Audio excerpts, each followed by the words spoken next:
Dale, Alex here at Movements for Life. Morsel it up. We are supersetting. This has been the phase that we've been in. So we've been circling back to all the previous workouts and putting a little superset twist to them. This is the 8th one, so this is going to be 8B. This is also a body weight one, so no equipment needed for this one. So super versatile. Pack it up. You can take this with you anywhere you go. So look, I could travel with you when you're on the road. All right, let's get right into it. Let's warm you up.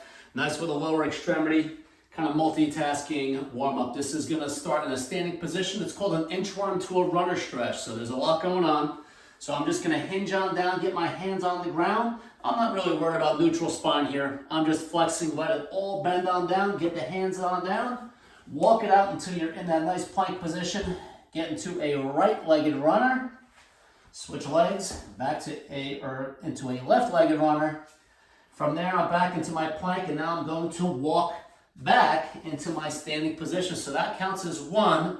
Aim for 10. I'm just going to do about 5 or so for the usual time purposes, so that this video isn't 20 minutes long. But super effective. Kind of that nice little hamstring forward fold. Little dynamic plank, some scapular activity as you're walking on your hands. The runner stretch, one of my favorites. Groin, hamstring, front leg, hip flexor, the back leg. Core stabilization along every bit of the way. And then from there, we're going to rock it on out. But this was a fun one from a body weight standpoint. And body weight, don't poo-poo it by any means. Just because it doesn't have any equipment doesn't mean that it's going to be easy. So, and it's also relative to each and every user. All right, so bodyweight exercises are an awesome strategy to move. Even when we do have equipment, we still utilize certain stations that will utilize bodyweight as an equipment. After all, if you can't use your own body weight as a piece of equipment and can't control it, adding additional load on top of it is only going to complicate things even more. So technically speaking, from a progression standpoint, you should be able to control your body weight first before you start piling more weight and or complexity into the exercise. All right, that was warm up 1, warm up number 2. All right, this is a sagittal plane arm swing. It's a little bit of some energy system. It's also hippie and core based, so I'm just going to pre-position my feet wide. I'll give you a couple different angles here. And I'm just going to do a bilateral chop down and chop up. Ordinarily, I do like to reach up longer with the arms here, but due to the low ceiling in my basement gym here, forces me to bend my elbows more at the top. Doesn't make it worse or less effective because I still have to decelerate on the way down. My posterior chain is slamming onto the brakes here, decelerating. And then as I come up and back, everything shifts now to all the anterior structures. So my abdominals, my anterior hip, up into my lats have to decelerate all this motion here. So there's a lot going on. I typically like to go a little quicker of a tempo here. You don't have to go all out. After all, it is just a warm-up. But it should be a quicker tempo just so you can really get that decelerating effect to take place. All right, so obviously the faster you go, the more you're gonna have to slow and decelerate things. So again, warm-up purposes, just go right there in the middle, around 50-60% intensity. All right, let's get into our first superset. So we're gonna start with energy system. This is a fun one. This is an in-sync jumping jack. So feet are moving together. We chose the frontal plane on this one, so we're gonna be moving side to side in sync. Arms are also gonna be moving frontal plane and in sync. And I'm gonna sync up the pattern so my arms and legs are going to the same side. It looks really stupid, but it is super effective. It's one of the more difficult jumping jacks you can do. So you can laugh all you want, give it a try. It is hard as all hell. So here's what it looks like. I'm jumping to the right, side bending right, jump left, side bend left. So it looks something like this. That was the ceiling, by the way. Give it a whirl, super tough. Do 20. As much as it is an energy system exercise, it is also very effective on your obliques. So it becomes a very effective core exercise. Laugh all you want, give it a whirl. And then reply back to me and let me know. All right, here we go. We got next energy system. This is a squat jump, gonna go forwards and backwards. So I'm just gonna scooch about 12 inches forward, 12 inches back. Imaginary line in front of me, just jumping forwards over it and then back over it. Go 20 reps. Nice absorbing squat jump. And it is also very leggy because it is a squat jump, all right? So a lot of these energy systems that are plyometrics typically are very lower body based because that's gonna get the highest heart rate response. After all, they are the biggest muscles in the body. All right, lower body exercise 1. Ooh, nice one here. So this is a single leg balance reach. We're going into the transverse plank. So we have a nice twist taking place. I'm gonna start up in this single leg flamingo pose. So my right glute active, my knee is locked. I'm gonna reach back on the diagonal, so very curtsy-ish. And from there, notice what I did with my arms and upper body. So I got some nice counter rotation, which is gonna get this right glute to participate quite a bit. All right, so I am reaching with my left leg, left arm comes up, stand up super tall. These are tough. Be mindful of this front leg knee.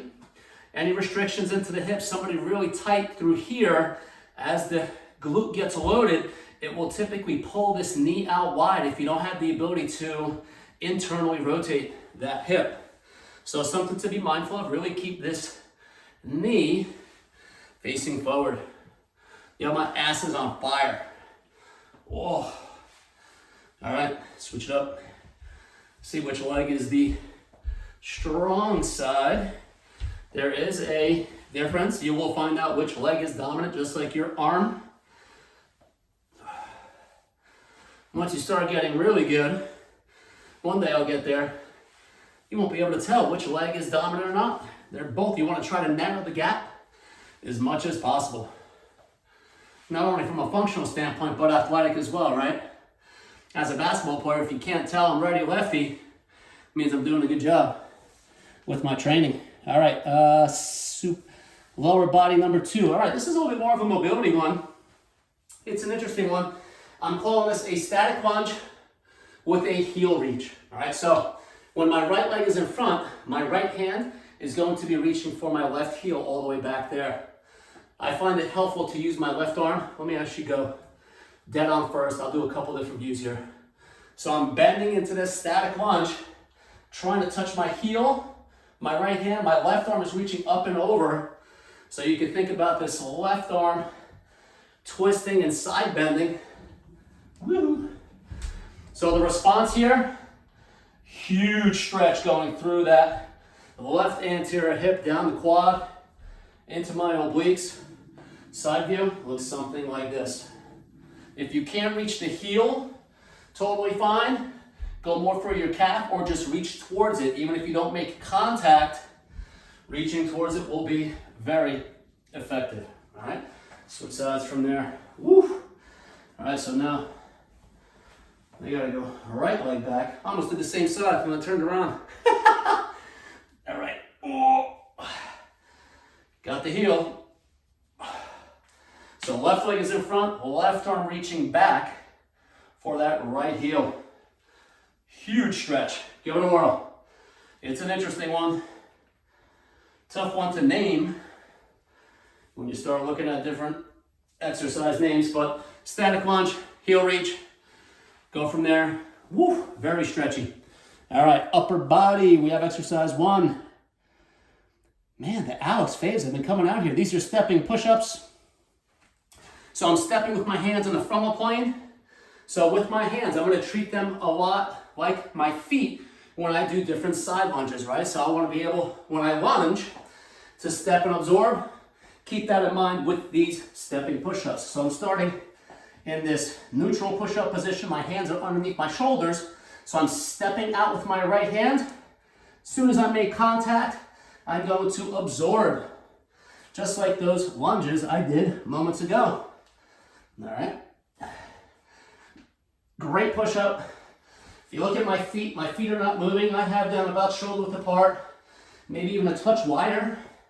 So I'm just pivoting on my feet. I didn't move it on that one rep, it slipped on the carpet. All right. this is a good one. Get into that chest. All right, from there, we're pairing it up with a very challenging inverted push-up. All right, so now this changes things because the push-up that I just did is a horizontal push, right? So I'm moving horizontally if I was doing a standing type exercise with the cables, right? So now I'm gonna go more vertical, and this vertical push resembles more of that overhead press. So, a couple different things. On ground would be the most challenging here in this type of situation. So what I'm looking to do is I want to keep my elbows nice and tight as I fold up. I'm trying to reach my head in front of my arms. I'm not going straight down like in a push-up, right? That becomes more of a tricep push-up. Can you see how much elbow motion I have? I still have elbow motion with this forward reach of my head. However, I also have the introduction of a lot more shoulder motion. All right? So, hands, feet on the ground, we'll call that default. If that is too challenging, what you could do is you could start elevating your hands. So hands come up a little bit. As challenging as this exercise still is, this makes it a little bit easier. So choose the height that works best for you. Staircases work perfect for this because you can scale it up or down very, very quickly. Step one obviously would be more challenging than step two. Step three will be even easier than step 2 or 1, right? So the higher the step, the easier it is. Not to sound too confusing. If I start inverting things a little bit, I could be a little bit more challenging to myself. So if I start elevating my feet, not only do I increase the demand on my hamstrings, but now I have a much more challenging overhead press because now notice how my hips are over my head more, so I'm a little bit more vertically aligned or inverted with my torso. Fun fact, it goes up a lot on that one. All right, so that is a double push, challenging superset on that one. And let's round it out with, we have, this is a prone toe tap and a, well, I gotta be getting all of them, and a side plank. Side plank, side plank, yep. All right, so I'm gonna use this same thing. The reason why I'm putting my hands on an incline is to give myself a little bit more clearance to be able to pull my leg underneath to do a nice sagittal plane toe tap. So this is a variation to a climber. Instead of just reaching with my knee forward, I'm trying to pull my foot as far forward underneath as I can as I tap the ground. And I'm not stepping onto it and releasing the weight from my hands. I'm gently toe tapping. All right, so I'm really pushing through my hands. I do have more weight pushing through my hands than on my feet because I'm leaning forward. If I start to lean back, now I start kind of taking some of that body weight and shifting it back over my feet. I want to be forward. I want to be over the hands to create that really strong abdominal connection. Shoulder blades are spread apart, elbows are locked out. Crank it out. Super tough and super effective. It's one of those deceiving ones. And then the last one, I'll play around with my views here as well. This is a side plank. Legs are scissor, prefer. I like to do that just to give a wider base of support so that my hips can twist and shift. So what I'm doing is I'm doing a sagittal plane reach with my left arm.